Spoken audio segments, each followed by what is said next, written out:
Hello everyone. अभी आपको मालूम होगा जैसे कि मध्य प्रदेश छत्तीसगढ़ के चुनाव होने वाले हैं, मध्य प्रदेश छत्तीसगढ़ से राजस्थान के चुनाव होने वाले हैं। तो उसमें जो मध्य प्रदेश है वहाँ पर बीजेपी बहुत प्रयास कर रही है, क्योंकि 18 साल से लगभग सरकार है भारतीय जनता पार्टी की। और उसमें एंटी इनकम्बेंसी का एक डर जो रहता है पार्टियों के अंदर, वो स्वाभाविक रूप से है। उस चीज़ को भुनाने के लिए भारतीय जनता पार्टी ने अपने प्रयास शुरू कर दिए हैं। और आपने देखा होगा कि हाल ही में प्रधानमंत्री मोदी जी ने चित्रकूट की विजिट की। चित्रकूट ही क्यों चुना गया? चित्रकूट का सबसे महत्वपूर्ण कारण ये था कि वहाँ पर श्री राम जी का मंदिर है। और वहाँ पर उस श्री राम जी के मंदिर को जो 2024 में जनवरी या फरवरी के समकक्ष हो सकता है, प्रधानमंत्री मोदी जो अयोध्या में राम मंदिर का निर्माण चल रहा है उसका लोकार्पण करें। अब इन्होंने चित्रकूट में जाकर किया क्या?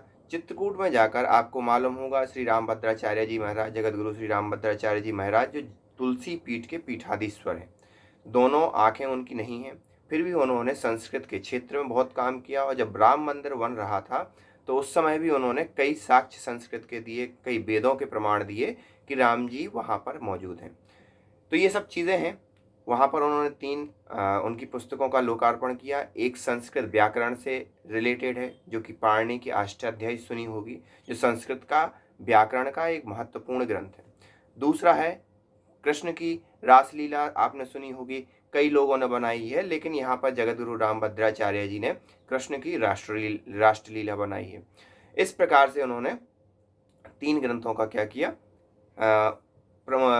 बुक का विमोचन किया, आप ये ऐसा कह सकते हो।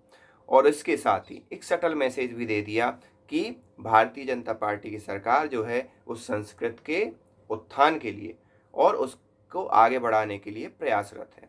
अब उत्थान और आगे बढ़ाने का काम मैं इसलिए बोल रहा हूँ क्योंकि आज तक जो पहले हमारी जो संस्कृति है, जो एजुकेशन सिस्टम है, वो इस प्रकार से चला आ रहा है कि उसमें संस्कृत जानने वाला, संस्कृत को समझने वाला, इन सबको इस प्रकार से देखा गया, बड़ी हीन दृष्टि से देखा गया अभी तक। लेकिन अब संस्कृत के कई नए नए श्लोक सामने आ रहे हैं, लोगों को संस्कृत समझ में आ रही है, लोग संस्कृत पढ़ रहे हैं, लोग संस्कृत समझ रहे हैं। और उसके आधार पर जब उनको संस्कृत के काव्यों का, संस्कृत के ग्रंथों का रहस्य मालूम चल रहा है, तो लोगों के अंदर स्वाभाविक रूप से स्वीकार्यता भी बढ़ रही है। और जब स्वीकार्यता बढ़ती है तो एक अपने आप उस भाषा के प्रति एक जो कॉन्फिडेंस है वो भी निकल कर सामने आता है। और कई बड़े बड़े देश अपनी ही भाषा में बड़े ही समृद्ध हैं और समृद्ध हो रहे हैं। यहाँ पर अगर बात करें तो संस्कृत के साथ भी अब यही हो रहा है।